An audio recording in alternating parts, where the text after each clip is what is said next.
What's up, guys? This is Central Hisso back again with another classic WWE pay-per-view review. The first one I did in ages because I took a bit of a break of reviewing some classic wrestling shows. I've been doing it 4 years, by the way. So we're in the month of March, WrestleMania season. So the month of March and the first week of April, leading up to WrestleMania 40 in Philly, I'm going to review some classic WrestleMania shows. So today I'm reviewing WrestleMania 10. So this show was at Madison Square Garden in New York City on the 20th of March 1994. The attendance of the show was 18,065. WrestleMania 10 drew about 420,000 pay-per-view buys. A downgrade just a little bit for the 430,000 pay-per-view buys for WrestleMania 9 the previous year. You know the story. If not, let me remind you. Hulk Hogan defeat Yokozuna for the World Wrestling Federation Championship after Yokozuna defeat Bret Hart for the belt. Because you know the story because it was supposed to be Bret versus Hogan for the belt. Hogan refused to pull over Bret due to his size and height because he's not believable. So yeah, that was that idea was scrapped. So Hogan and Yoko fought in the first King of the Ring pay-per-view that same year. Yoko defeat Hogan, regained the belt, and that was Hulk Hogan's final match in the company until he come back to the company in 2002, be part of the NWO, and also had that match with The Rock at WrestleMania 18. So, by the way, this show is the first post-Hulk Hogan WrestleMania until Hogan returned to the company, like I said, in 2002. Yeah, this show is memorable for, like I said, the post-Hulk Hogan WrestleMania. This is the first WrestleMania at MSG since the inaugural one in 1985. You had the famous ladder match between Shawn Michaels and Razor Ramon for the Intercontinental Championship. We'll get to that later on in this review. Yeah, the big story in 1994 leading up to WrestleMania 10, it's in the start of 1994. Bret Hart and Lex Luger are the co-winners of that year's Royal Rumble match, so they got a shot at the World Wrestling Federation champion Yokozuna. Back then, triple threats were not a thing in wrestling, so they did like a toss of the coin, who goes first, and the winner of the first world title match will face Bret in the main event. So yeah, and also Bret is dealing with in the opener. We'll get to that shortly. And by the way, the commentators for WrestleMania 10 are Vince McMahon and Jerry the King Lawler. I think WrestleMania 10, going back to the buy rate, by the way, so yeah, like I said, it drew about 420,000 pay-per-view buys. I think it's the last good buy rate for the company until 1998, WrestleMania 14, the Austin era kicked off. You can tell like the company's going downhill with the buy rates, you know. Like I said, Hogan left the company. He took his viewership with him, and he ended up going to WCW, and the rest is history. So yeah, the company is in disarray because Vince McMahon is soon to be charged of because he got the steroid scandal. Like spoiler alert, he ended up like acquitted or something. I don't want to get into that. Just do your research on it. So. Anyway, so yeah, you can tell the company is in disarray. Finding the next top star for the company, you have to wait until 1996 until Austin came along, and like I said, we have to wait until 1998, and the rest is history. Anyway, so the quick result in the dark match. The dark match, you had the match between I think you had the Heavenly Bodies defeating the Bushwhackers. You can tell like they're phasing out the stars from the 1980s, The new gem is still upon us, You could say this is the final pay-per-view of the golden period, or I don't call it the Hulkamania era right now in 1994 because Hogan's already gone, but I call it the golden period. This is the last one until the new gem era kicked off later on in the year. So yeah, the first match to kick off WrestleMania 10, we got Bret Hart taking on his brother Owen. It started in late 1993. It was in the Family Feud match between the Hart family taking on Shawn and his Knights. I might one day review Survivor Series '93. We'll get to that match in the foreseeable future. Anyway, so on that same match, Owen was the only member of the Hart family got eliminated in that match. Owen blames Bret for him getting eliminated, so Owen challenged Bret for a match. Bret refused to fight his younger brother, so they kind of mend fences. So Bret and Owen challenged the Quebecers for the tag team titles at the Royal Rumble. That match was thrown out because of Bret's knee, so Owen was, you could say, tweener. He was playing he was a babyface in that tag team title match at the Rumble of that year. So Owen turned on his older brother Bret, kicked him in the knee. Owen turned heel, and this match is settled. Owen wants to break away from Bret's shadow. He wants to become the better wrestler than his older brother. He taught Bret the sharpshooter. I never know, but so yeah, this match, this was good. I think it was a good opener. You can tell in this match, Bret just didn't want to fight his younger brother Owen. They both countered sharpshooter attempts. I think one more of the match, what Bret did a crossbody or some move off the ropes. He did some kind of crossbody and injured his knee in the process. So anyway, in the end, I'm trying to keep it short and simple, folks. I'm not a guy who go talk about move by move. If you got this on the network, watch the match. By the way, it's really good. It was good techno style wrestling. You can tell there's some good chemistry between Bret and Owen. I feel though, Owen work on the knee of Bret Hart, locked in the sharpshooter, and Bret. When I watched this, I thought Bret is tapping out. I get he's trying to fire himself up, but in reality, it looks like he's tapping out from the hold. This is before tapping out was a thing, until Ken Shamrock came along in 1997. Anyway, in the end, Bret was going for the victory pin. Owen countered it. He set on Bret for the win. So Owen, this is, I think, is Owen's first WrestleMania one-on-one match since WrestleMania 5 back in 1989. He was the blue bracer at the time. He was there for a cup of coffee, and then he left. I think he had a short stint in WCW. Came back to the company. He was a tag team guy. So this is his first singles match on pay-per-view as a heel.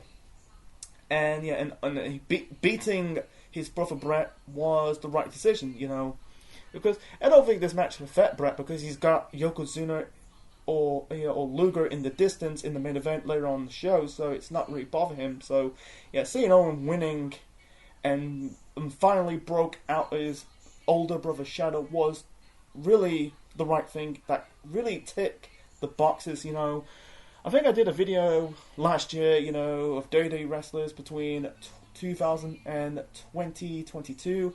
I think I put Owen in that category in the best wrestler of 1994.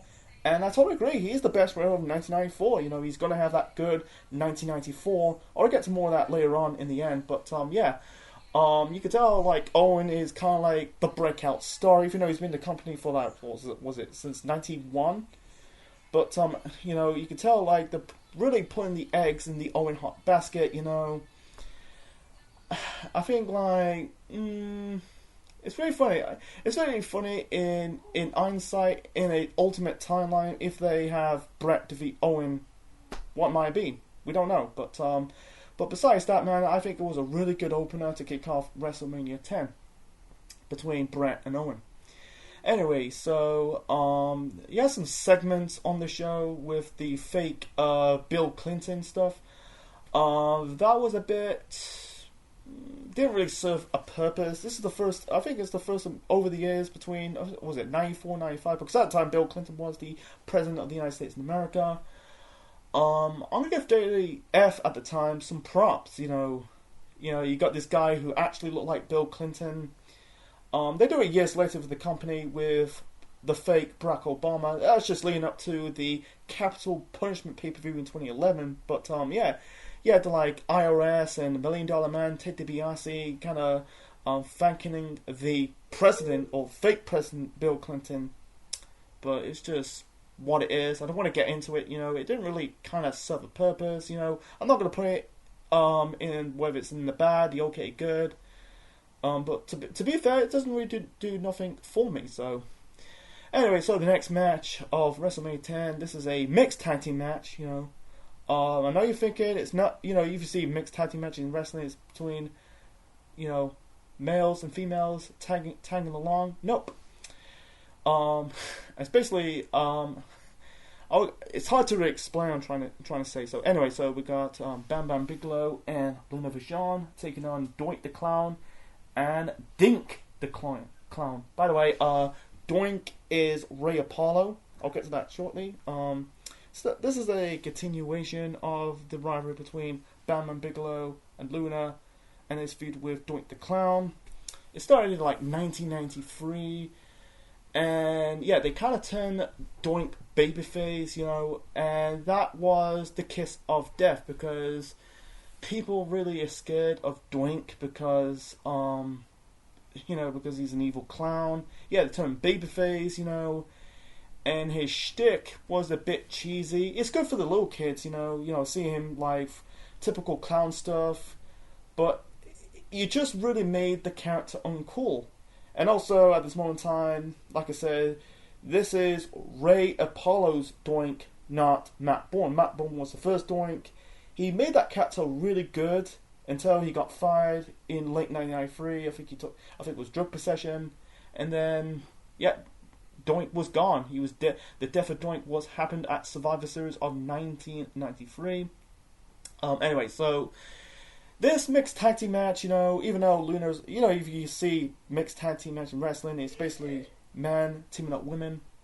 You know, this is just like, you know, like Bam Bam a man, Luna a woman taking on Doink, who's also a male clown, and you got Dink, who's actually a midget clown. I thought this was going to be a bad match, but to be honest, this was a passable good match. It was fast. It was simple, infected, you know, it's not really designed to be, oh, this is a 4-star classic, you know. No, it's kind of like a decent, fun match. It was a good power cleanser from the opener between Bray and Owen. In the end, Bam Bam Bigelow got the victory, hit the diving headbutt onto Doink for the win. And before that, you had Dink slapping the ass of Luna Vachon, you know, because at the time this company was kid-friendly compared to right now. In the end, you had Luna and Bam Bam really beating up Doink and Dink. You know, I think Luna hit a splash onto Dink the Clown, and that was it. So, the mixed tag team match was fun. It was short, but they made the most for what it is. So, moving on to the next match. So, the next match, this is a Falls Count Anyway match. Macho Man Randy Savage taking on Crush with Mr. Fuji in his corner. I'll get to the Falls Count Anyway match soon. So it started in 1993, this rivalry between Randy Savage and Crush, because everyone knows the story. In real life, you know, Savage and Crush are friends, but in kayfabe, they're enemies, you know, because you know, Crush blames Randy Savage he played his politic card to hold him back. But in reality, you know, Crush got crushed by Yokozuna, and Savage blamed Savage for being a bad friend, you know, checking up on him. So yeah, you had Crush turn on Randy Savage. Savage got himself suspended because at the time Savage was a color commentator. He's not really wrestling that much, you know. The only, you know, because he wrestled in those two Royal Rumble matches of 1993 and 1994, so he got suspended. So, and now we've got this Falls Count Anyway match at WrestleMania 10. This is not a Falls Count Anyway match you probably see in today's wrestling landscape. This is different. So, basically in this match, you You could if you don't know what's a false count anywhere match, let me explain. You have to pin outside the ring to win, or submit outside the ring to win. But in this match, you have to pin your opponent, but you got until 60 seconds to get back in the ring, or you lose. You only lose twice. This is kind of like a last man standing match and a 2 out of 3 pinfall match combo all in one. Is it a bad match? No. It's not really a good match, but it was just kind of an okay match, I think it was kind of a new match type. Did not work, It's just what it is, Crush pins Randy Savage. I think he kind of like snake eye him onto the the barricade, the guardrail, and then pinned him. I think it's some sideward slam. I do not know. Then you one more of the match, Crush grabbed he got like a tub of salt. It looks like powder. It's like, I think it's white powder. It looks like salt, but it's actually white powder in his hand. Savage kicked the white powder in the face of Crush, hit the diving elbow. Instead of pinning him in the ring, he kind of push Crush out of the ring, pins him outside the ring. And then you got you got 60 seconds to get back in the ring. Like I said, it's kind of confusing. And the fighting outside, fighting in the backstage area. You had Savage tied up Crush onto this kind of scaffold thingy. It's not on the same level like John Cena Batista, the last man standing match at Extreme Rules 2010. You had Cena duct tape Batista's legs, He kind of tied him up on some scaffold. I think he pinned him, then tied his legs onto the scaffold thingy, and then get back to the ring. Crush, he's kind of getting himself out. His legs is tied up. Savage, he ended up beating up Mr. Fuji and won this match. So yeah, okay. But I think the Savage and Crush match did not live up the hype. I don't think it Crush ain't gonna be a big star. He's just kind of there. It was this was Savage's first WrestleMania match for 2 years because he was a commentator for WrestleMania 9. His last one was against Ric Flair at WrestleMania 8 for the championship. Savage, won this match. He kind of celebrated the fans in the Paramount Theater at MSG, and this was sadly Randy Savage's WrestleMania swan song, and this was his final match in the company. He'll never wrestle ever again. He'll remain as a commentator until he left the company in 1994. And like I said, this show is a post Hulk Hogan WrestleMania, and also they show footage of Hogan in those, in the first 4 footage of WrestleMania between 1 to 4, 1 to 5. It's funny, the following year they'll never mention Hogan and Savage because it's really funny. They're kind of like the cornerstone of WrestleMania. The success of the first 4, 5, 6, 7, 8 WrestleManias in the mid 80s up to the early 90s before they left the company. It's really shame that Savage never truly came back to the company. He kind of worked with the company in 2011. I think he promoted the WWE All-Star video game before his eternal death at the age of 58. Is it 58, 59 in 2011? So he never really came back to the company. But Savage winning was not a great match. It wasn't a good match. It was an okay match for what it is. I think it was just kind of it felt like it was made up on the fly. It's just Crush. It didn't really benefit Crush in the long run because he's just kind of there. It's just it's typical good guys versus bad guys. Let me see if Crush managed to beat Savage. I don't think he'll do anything. He's just kind of he's just kind of already reached his peak. But anyway, it was about 10 minutes. But I feel like it was, I feel like it was just bit off. I don't think there's some chemistry. I think they should accomplish more if they did like a 2 out of 3 pinfall match instead of doing this match. You have to like combine a last man standing match to a 2 out of 3 pinfall match all in one. I'm glad they didn't do it ever again. You see normal false count anywhere matches in wrestling. You have to pin outside the ring, and that was it. No, you got until 60 seconds to get back in the ring, and that is it. It's that's my spiel on it. So let's move on to the next match. The next match, this is for the World Wrestling Federation Women's Championship. We got Alundra Blaze, aka Medusa, defending the belt against Leilani Kai. Leilani Kai was part of one half of the Glamour Girls in the 80s with Judy Martin.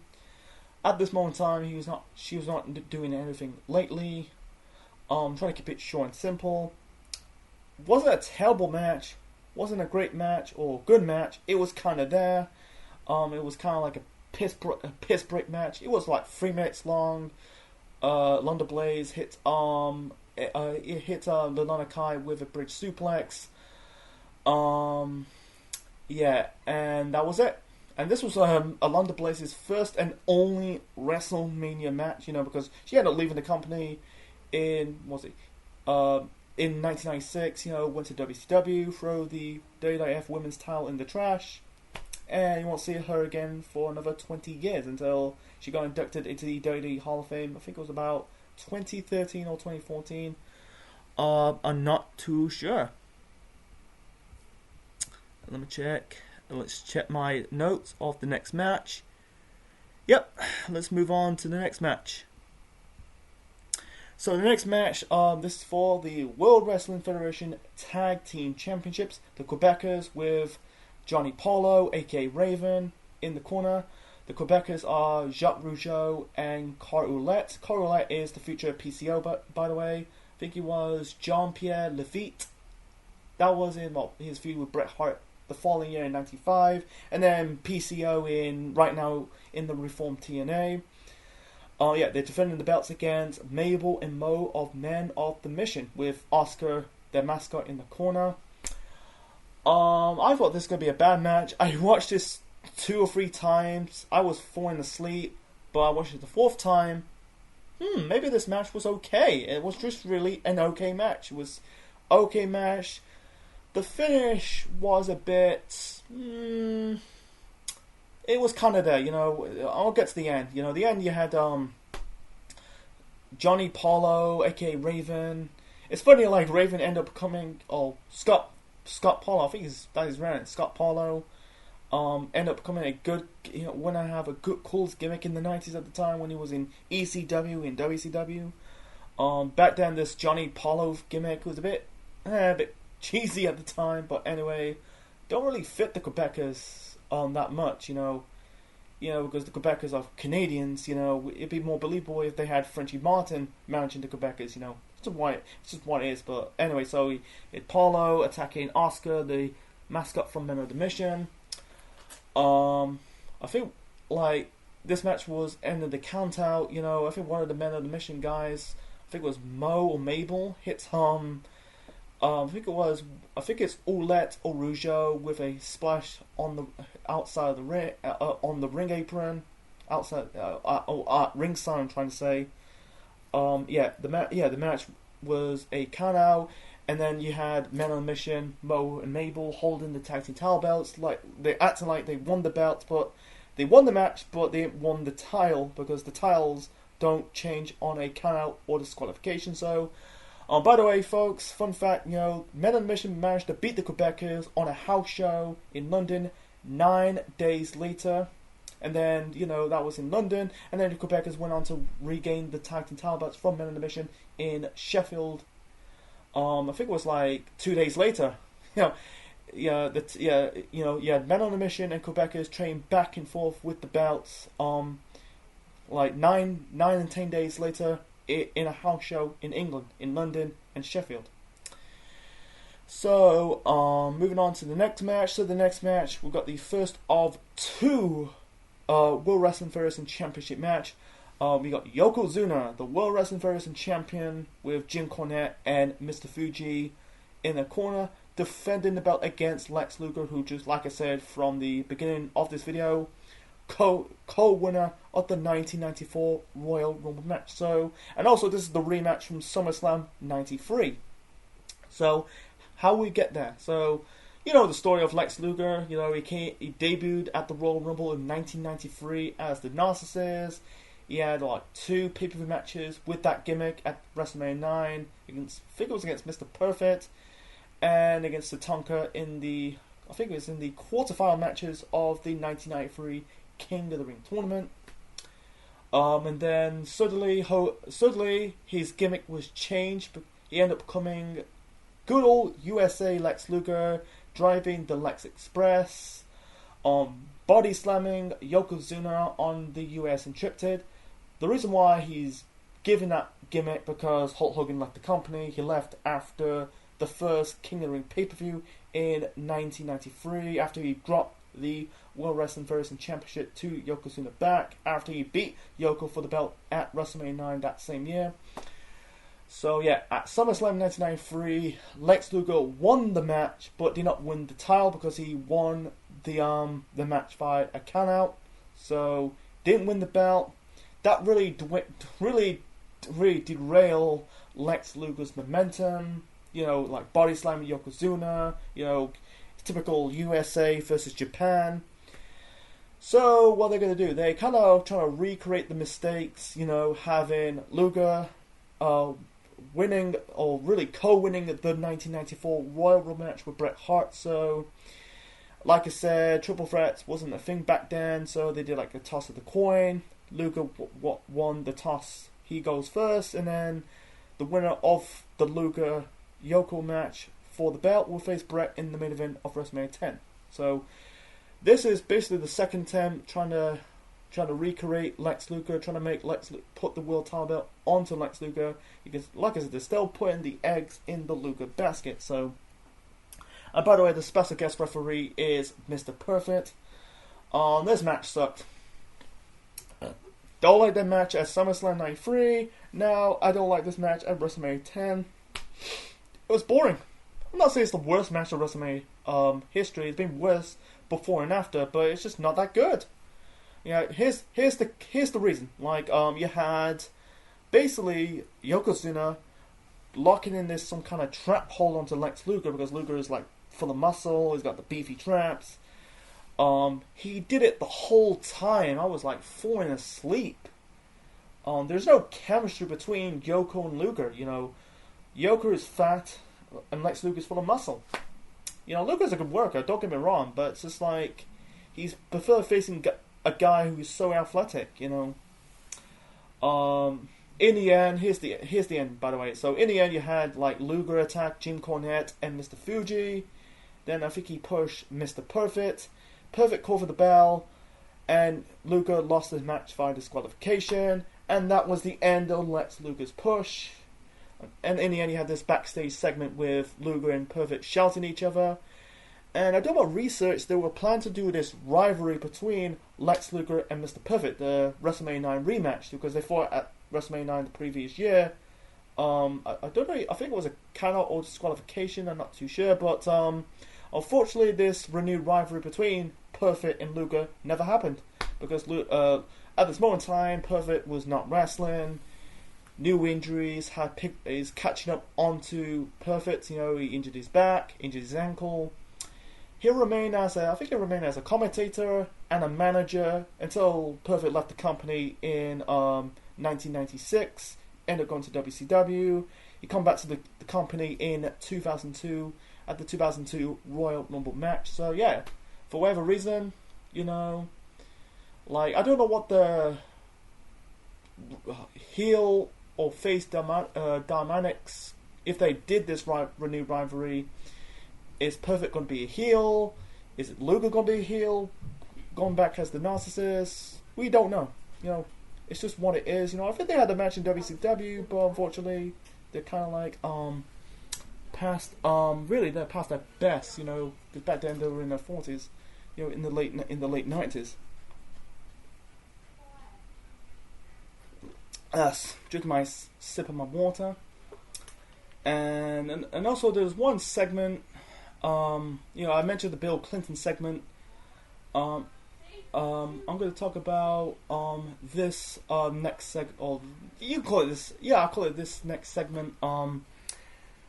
You had Howard Finkel wearing a wig. He had this sly searing. He's kind of like this president of the hair. What is it? The Hair Club for Men.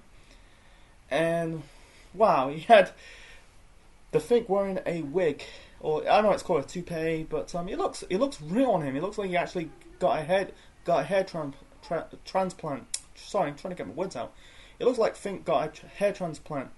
Anyway, he had this segment later on the show with Harvey Whipperman.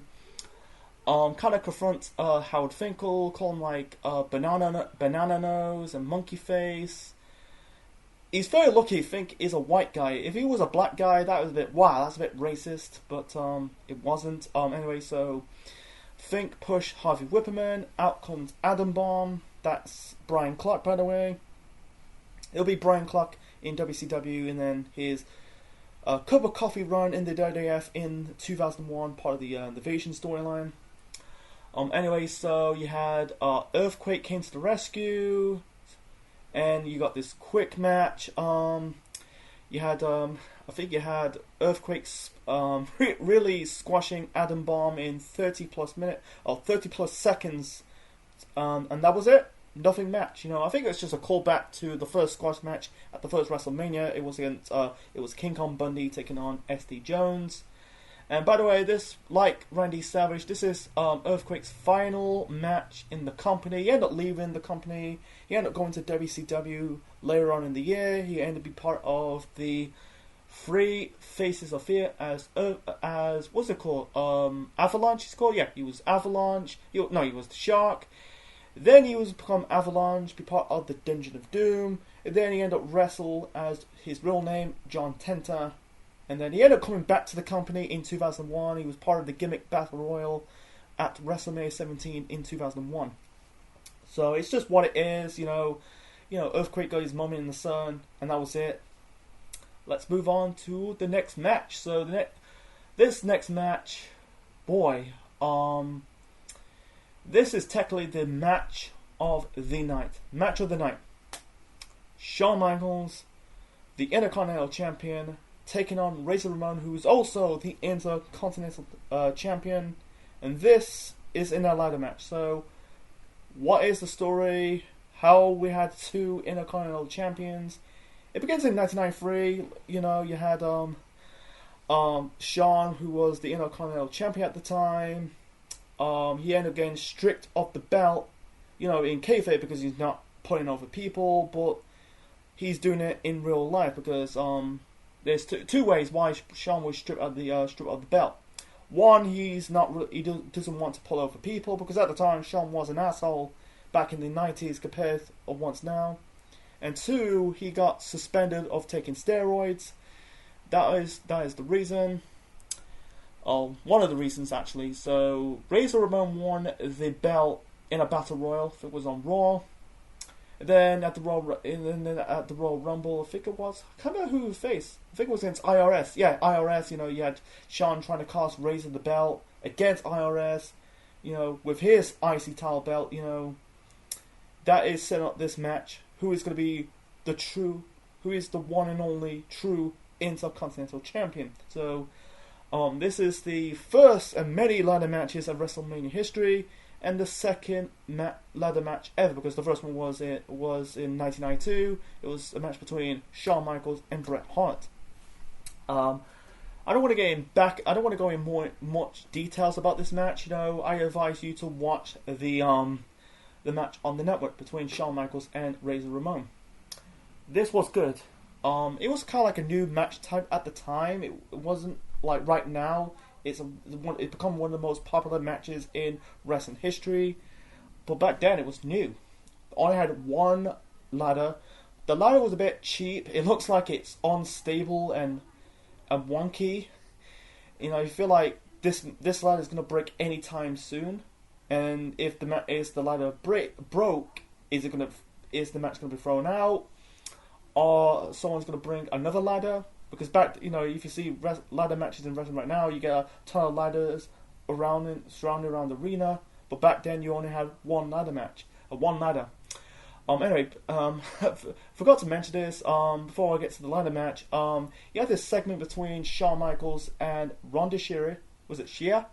Sorry, I can't really pronounce. Not Shearer like Alan Shearer or Harry Shearer. It's pronounced Cher. Saying pet, it's Cher like SHEAR.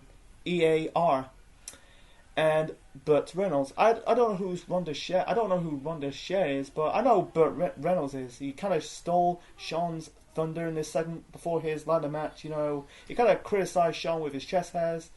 Anyway, but let's get back to this match. It was good. You know, Shawn was bumping his ass off in this match. You had Diesel got involved, got himself kicked out. You know, he attacked Razor Ramon. By the way, they ended up fighting for the Intercontinental Championship at SummerSlam later that year. Anyway, this was really good. Shawn did some, like I said, some good bumps. You know, Razor kind of catapulted Shawn into the ladder. I think Razor, Scott Hall, he was going for the Razor's Edge onto Shawn, but Shawn countered it into a back body drop, and Razor kind of exposed the floor, and he took like a nasty bump. You know, I thought like he's gonna injure his elbow, injure his knee, because it's concrete. By the way, he exposed the ring apron or the ring mat surrounding the ring. Anyway, Shawn does some good spots off the ladder. Like I think he did like the splash off the top rope. Razor about to climb the ladder, and Shawn did like a flying clothesline off the top rope and hit and knock Razor off the ladder. That was kind of like cool. That was a good spot, you know. It's the first of many times if you watch the ladder matches, you know, you had like moments like someone's gonna climb the ladder, grab the title. You know, I kind of like it. It was I think, like I say, it's a new match type. I think it's way better than the Falls Count Anywhere match from earlier. You know, it was kind of like exciting and fun. You know, I think like with the Falls Count Anywhere match, it was a bit not really. It's just basically sizzle but no steak. Anyway, so the next spot is one of the famous spots. You know, you had Shawn riding the ladder and kind of landed on Razor's chest. And then I think he kind of pinned Razor onto him while he's about to climb the ladder to grab the two belts. I think Razor managed to push Shawn off. Shawn's leg was caught on the top and middle rope, and then in the end Razor grabbed the ladder and grabbed the two belts, and now Razor Ramon is now the undisputed Intercontinental Champion. Wow, it's really good, you know. You know, like I said, I'm not going to go by move. You know, if you haven't watched this match before, go and check it out on the network. You know, it's really good. It was basically speed versus strength. You know, Razor, Scott Hall's strength. Shawn Michaels is about speed and agility. You know, in today's ladder matches in wrestling, it's just basically spot fest every 2 seconds. I'm not saying it's a bad thing, but you got like pace things out, you know. Otherwise, it's more like being there, seeing it, you know. So they're gonna have that rematch. They're gonna have that WrestleMania 10 rematch the following year at SummerSlam 1995. So anyway, it got me thinking. You know, if Shawn wins it, I don't think both guys will hurt in that match. You know, I think this match can set both Razor Ramon and Shawn Michaels for life. You know, I think sometimes with ladder matches kind of set up wrestlers' careers for life. You know, you can see that with the Hardys and Edge and Christian. And in my I reviewed SummerSlam '98. You know, in that ladder match between Triple H and The Rock. You know, I said that ladder match kind of set up Triple H and Rock's careers for life because before that, you know, I don't think Razor and Shawn had like a match that truly had a standout performance. This match was a standout performance. You know, it kind of set their careers up for life. They went on to have, you know, for Shawn, he had more iconic matches in the next few years until his retirement in 2018. You know, I'm going to say right now, before I move on to the main event, I think this is the best Razor Ramon / Scott Hall match, period. I advise you go and check it out, man. It's really good. It was fun. You know, they told a good story in the ring with the ladders. With one ladder, actually. Moving on to the main event. So, the main event, this is the second WWF Championship match of the night. Yokozuna after defeat Lex Luger for the belt. Defending the belt against Bret Hart after Bret lost the opener to Owen Hart. You had Roddy Piper as the special guest referee, and you had Mr. Fuji and Jim Cornette in the corner of Yokozuna. I forgot to mention this before the Luger and Yoko match. You know, you had Japanese women wearing gitas, you know, and I think Yoko or the women giving Yokozuna the flowers. I think they're a bunch of roses. I'm not too sure, you know.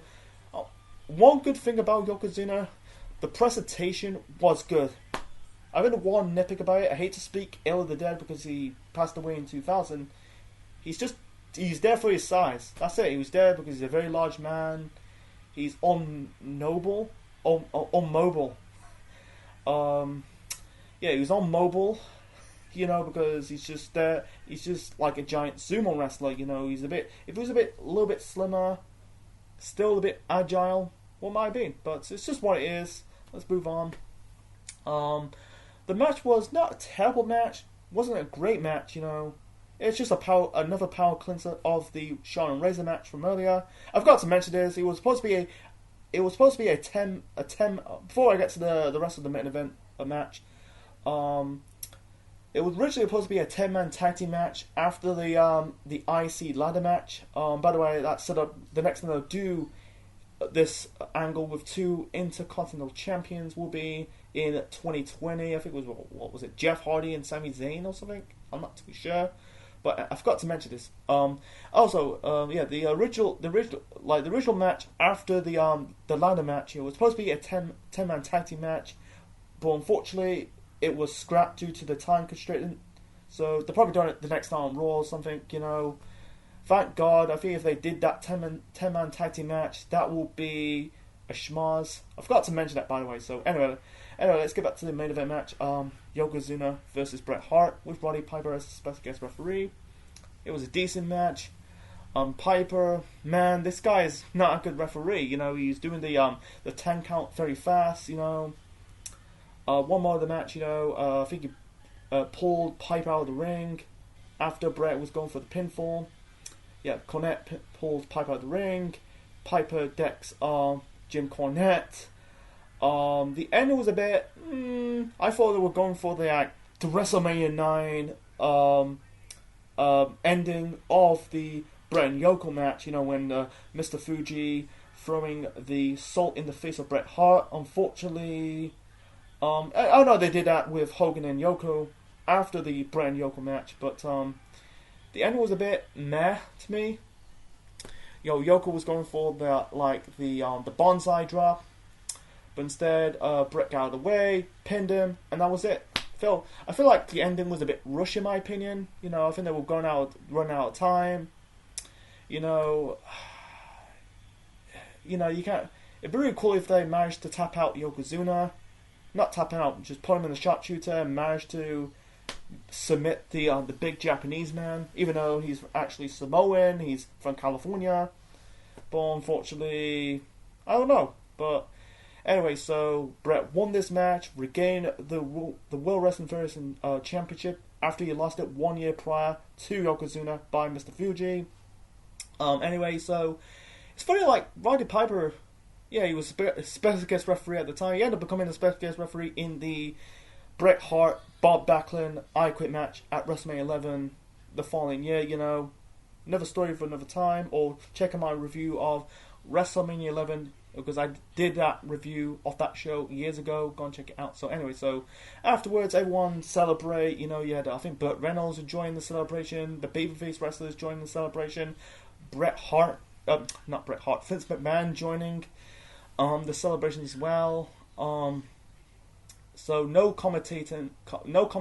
I think they're just joining the celebration. You know, I think it's knowing that, like with Luger and Brett, it's a shame we never got a triple threat match. That'll be good, but we never got Brett and Lex Luger. I think if they did this, I think they probably did it in WCW, probably on a run Nitro or Thunder. Unfortunately, two guys were past their best, but back in 1994, I wish they did that. Like it'll be a babyface versus babyface match. Like Luger is kind of like basically the machine creation. I think with Brett, he's organic. He's got the arm. I don't call him the people's champion. No pun into The Rock. He's got like the heart and the soul of the people. You can tell like it's the status quo. You can tell like Brett is gonna carry the company. They kind of hype this like say Brett's gonna be the star, the top star of the next decade. But in reality, he's the top star of the company for the next 3 years until leaving the company in 1997 in an anticlimactic way via the Montreal Screwjob. So everyone's celebrating. The only person not to celebrate was his younger brother Owen. He kind of showed up with that icy glance, and you can tell the rivalry between Bray and Owen hasn't ended. So, it's funny. Like I said, Owen went on to have a good 1994, went on to win that year's King of the Ring tournament, and went on to challenge his brother Brett for the belt at that year's SummerSlam in that blue steel cage match. If you want more information off that match, go and check out my review of SummerSlam 1994. Luger will never get one sniff of the main event scene in WWF ever again until leaving. He ended up teaming up with the British Bulldog, formed the Allied Powers. Was it in late 1994, going into 1995? He ended up leaving the company in 1995. Because you can tell like they gave up on Luger. They missed an opportunity to make a top star out of Luger, because it's funny, like Luger came in this company after he ended up like he was WCW World Champion. He left the company in 1992. He was supposed to compete in the WBF, that bodybuilding competition, that bodybuilding federation that was created by Vince McMahon. Unfortunately, he injured his elbow or forearm, didn't compete. They make him as the narcissist. That was a good gimmick at the time. And then they made him as good old USA Lex Luger.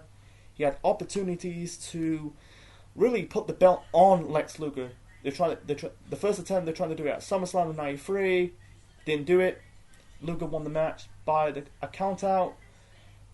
They're trying to recreate the mistake, have him win the Royal Rumble of 1994 with Brett, and they're trying to put the belt onto Luger, defeating Yokozuna, but this time that was a disqualification by that fuck finish by Mr. Perfect. So yeah, you can tell they gave up on Lex Luger, knowing that Bret Hart's going to be the next top guy to carry this new gem era between 94 to 1997. So, and speaking of Yokozuna, like I said, like Lex Luger, Yokozuna never got one sniff of the main event ever again. Probably lose I don't think he had a rematch with Brett, probably on a Raw, because back then he had 5 pay-per-views at the time.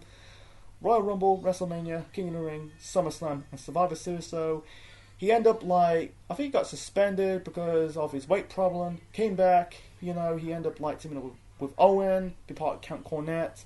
He got fired, because of his weight problems. That was in 1996.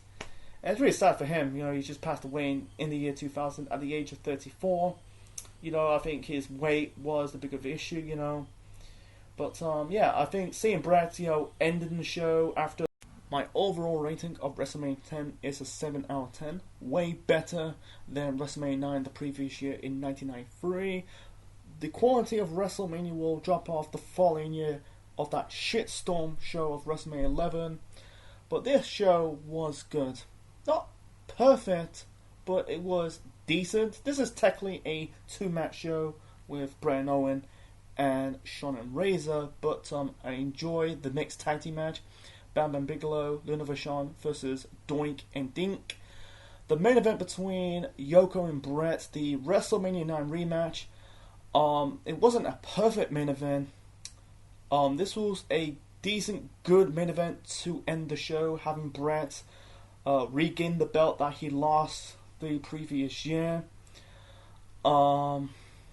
The only match in the bad for me was Yokozuna versus Lex Luger, the SummerSlam '93 rematch. Despite of that foot finish with Mr. Perfect as the special guest referee, was leading up to a rivalry between Luger and Perfect down the road. Unfortunately, it's never going to happen.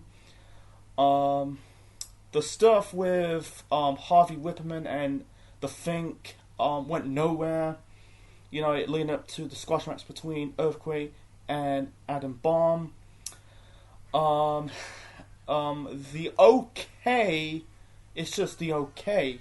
The women's title match was okay. It was short, but it was just like a piss break match. The tag team title match was okay, despite of that count finish.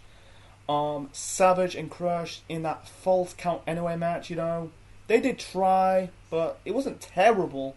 But it wasn't good. You know, it didn't live up the standards. I'm not gonna put the stuff with Bill Clinton in the bad or the okay or the good. To be frankly, with it doesn't do nothing for me. It was just kind of there, just killing time. So yeah, WrestleMania 10. It was a fun show.